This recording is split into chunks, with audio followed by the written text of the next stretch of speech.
All right, so let's get into some of the technical stuff.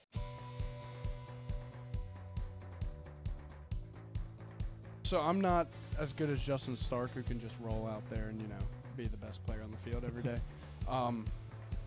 Before a game, I've got to stretch out my back. I've got to get, the arm rolling. But a big part of what I do, I think, and what's really taking my game to the next level is getting serious in the weight room. Not necessarily, going in and throwing up as much weight as possible, but, being smart and avoiding injury, such as, actually stretching, something that, a lot of people think baseball players don't do. But, yeah, getting in the training room for an hour, cupping the back. But, yeah, I really like alone time in the batting cage. That's one of my favorite things, is to throw in the headphones and, figure out your swing and get something that feels right and feels consistent. A lot of my training is a lot of mentality stuff. One of the greatest things I heard from a baseball mind, Pete Rose, he said, if you're ever slumping, it's never because your swing's off, because your swing got you to this point.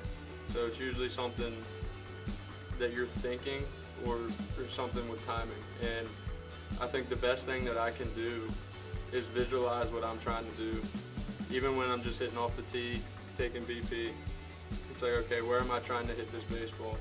And if everything I'm doing, I'm pulling the ball to the shortstop, I say, you know what, something's probably not right. So just go back to the drawing board in my head and think, okay, I'll get myself back to the right side, and that kind of levels me out a little bit. But yeah, I think that's about it. I guess my training's kind of evolved over my baseball career.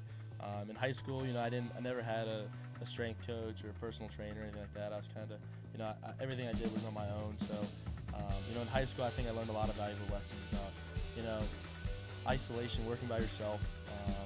Because you can really tap into learning hard work and work ethic. And, but looking back, the things I was doing probably in high school probably weren't the smartest decisions on my body, whether that was, running, a marathon or biking 50 miles or whatnot. I think it kind of came up to get me a little bit. So then recently I've been smarter, training baseball muscles. And then in the past couple of years, just really focusing on mobility and health, because I think, the greats of the game, Cal Ripken's good.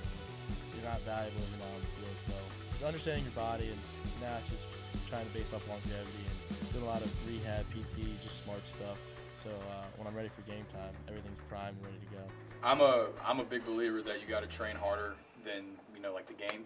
So I love getting off of the pitching machine, and Ray does a really good job of making sure that we're game ready and stuff like that. And so training harder than the game, and just being prepared mentally.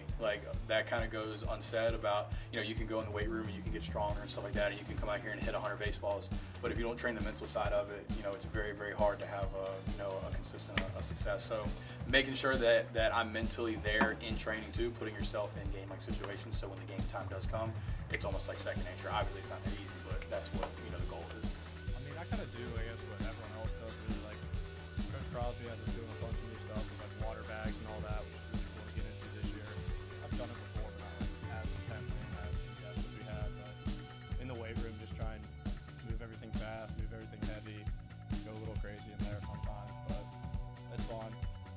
Just throwing, it's just throw the ball, train the ball, throw it really hard, throw it in the zone. Nothing too specific, really.